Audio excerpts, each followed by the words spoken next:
Over the past month, this series built the foundation: 5 articles on why Web3 security keeps failing in the same ways, and what 50 years of traditional finance already knows about fixing it. From Radiant and Bybit to Resolv, from LLM judgment to public goods, to the Day 1 through Day 5 roadmap. This bridge episode does 2 things. First, a recap of the whole argument, in 5 chapters. And second, an announcement: the series now changes gear, from organizing thoughts to recording a world in motion. Weekly Incident Watch starts now, watching the world through Ninja's eyes. Article 1. The day $50 million vanished on 3 signatures, and nobody read the alert. Radiant Capital and Bybit, reframed as display execution divergence. The screen shows one thing, the chain executes another. Detection tools, left alone, fill up with false positives until someone turns the whole switch off. And critical decisions get made from a single source. Web2 finance answered both mistakes decades ago, with natural language explanations humans actually read, and an independent second channel to verify what the screen claims. Web3 hasn't brought that in yet. The answer wasn't more alerts. It was fewer, better ones, explained in plain language, and a second, independent pair of eyes that doesn't share the first channel's blind spot. Article 2. Resolv's 25 million grew after the key broke, because automation ran wild. One key that could mint 80 million USR, a single overpowered authority. Surrounding protocols swallowing a single source whole. And nobody responsible for dependency visibility. A bank where one branch manager alone can close a fake loan would be laughable. After Herstat failed in 1974, finance built Basel-style shared supervision.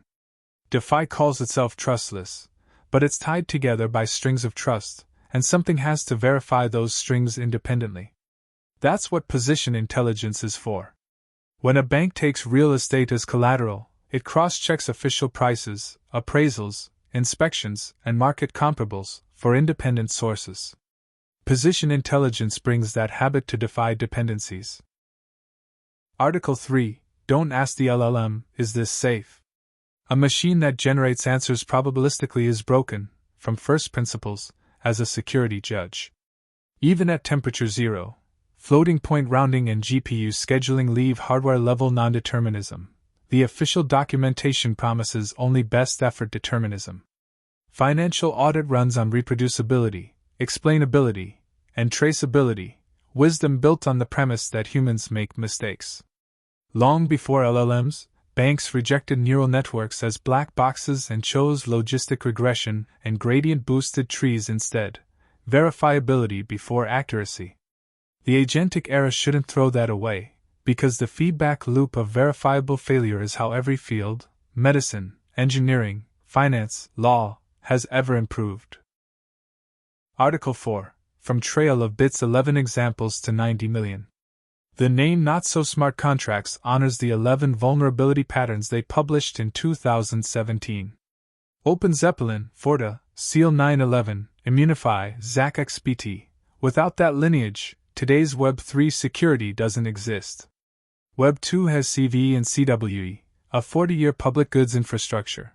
Web3 doesn't, yet. The article drew the line between what Ninja opens, SDKs, taxonomy, methodology, and what stays protected, like the detection logic behind the 17 alert codes. An ERC 8004 participation, a declaration that Ninja joins the standards designed for agentic finance. And it explained why the gap exists. Public goods don't pay anyone's salary. CV runs on government funding. Web3's open tools survive as byproducts of commercial audit work. Article 5. Ninja knows, Shogun stops. The 3-layer architecture, intelligence core, delivery layer, and Shogun, rolled out in 5 stages: a free bot for individuals, continuous monitoring, AB2B API for protocols, institutional governance, and finally an AI-to-AI control plane. Mapped against the industry timeline: the SEC's DeFi front-end letter, the EU AI Act, MiCA, Japan's reclassification regulation, and the roadmap point the same way. That was the Foundation series. Shogun itself is 4 parts: a policy engine, whitelists, approval flows, and automated actions, plus MCP, the interface that lets AI agents consult Ninja before they act. So what changes now? The Foundation series was about why the same failures repeat, why detection without control keeps losing, and why 50 years of financial wisdom still applies. Weekly Incident Watch is a record of what's happening. Every week, watching the world through Ninja's eyes, in 3 formats, mixed as the week demands. Format 1: High-risk patterns this week. Real detections from NinjaScan, contracts and transactions, within the bounds of public information, with specific addresses. Which signals fired, entity intelligence on the counterparty, or action intelligence on the call data. And how the traffic light lit up: safe, warning, danger. Not hypotheticals, what the engine actually saw in the wild. Think of it as a weekly field report from the 90 million contract database, which new deployments look structurally similar to past exploits, and which warnings actually mattered. Format 2: Incident Deep Analysis. When a hack or exploit lands, it gets the same treatment this series gave Radiant, Bybit, and Resolv. What happened? Why it didn't stop? And what was visible from Ninja's angle: the dependency chain, the intent behind the call data, the signals that would have fired. The goal isn't blame, it's the teardown, because a failure you can take apart is a failure the industry can learn from. Format 3: Industry Trends. Regulation. The SEC, the EU AI Act, MiCA, Japan's Payment Services Act. New protocol behavior. Research releases. And standardization discussions like ERC 8004. The meta-level moves that decide what Web3 security looks like 3 years from now. Between 2026 and 2031, transparency and explainability requirements stack up globally. Tracking them early is how builders stay ahead of them. Which format and when? That depends on what's happening that week. There's no fixed schedule, and that's deliberate. Threats don't pick a day of the week. Neither will the record. A note on what this is.